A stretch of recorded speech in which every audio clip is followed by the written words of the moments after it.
గౌరవ ముఖ్యమంత్రి శ్రీ రేవంత్ రెడ్డి గారికి, గౌరవ ఉప ముఖ్యమంత్రి మిత్రులు ఆత్మీయులు బట్టి విక్రమార్క గారికి, ఇతర దిగ్గజాలకి, ఆహ్వానితులకు ప్రతి ఒక్కరికి నా హృదయపూర్వక నమస్కారాలు.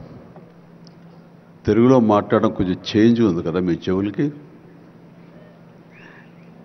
So let me have the privilege in talking in our mother tongue.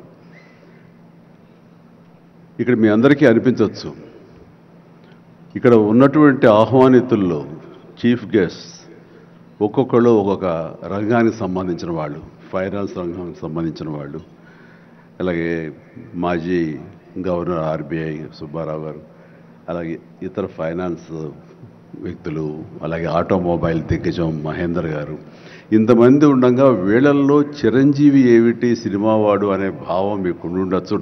మీకు కదా, నాకే ఉంది అది. నేను ఎంతో ఇక్కడ ఫిట్ అవుతాను అనే నాకే అనిపించచ్చు. కానీ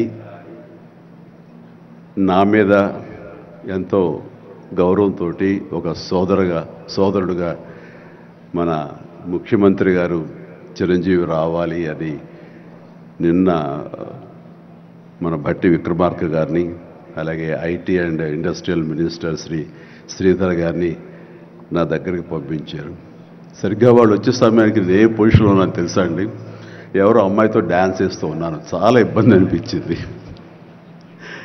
అన్నపూర్ణ స్టూడియోలో. సో ఆ సమయంలో వాళ్ళిద్దరిని కూర్చోబెట్టి షూటింగ్ ఆపేయంట్రా అని చెప్పి వారి ఇచ్చిన తర్వాత అంత ఆప్యాయంగా నన్ను ఆహ్వానిస్తుంటే, ఇంత గొప్ప సభకి, ఇలాంటి ఒక గొప్ప గ్లోబల్ సమ్మిట్కి, తెలంగాణ రైజింగ్ అంటూ ఒక గొప్ప ఇనిషియేషన్కి 2047 ఇది ఎట్లా ఉండాలి అనే ఆ ఊహ తన బ్రెయిన్ చైల్డ్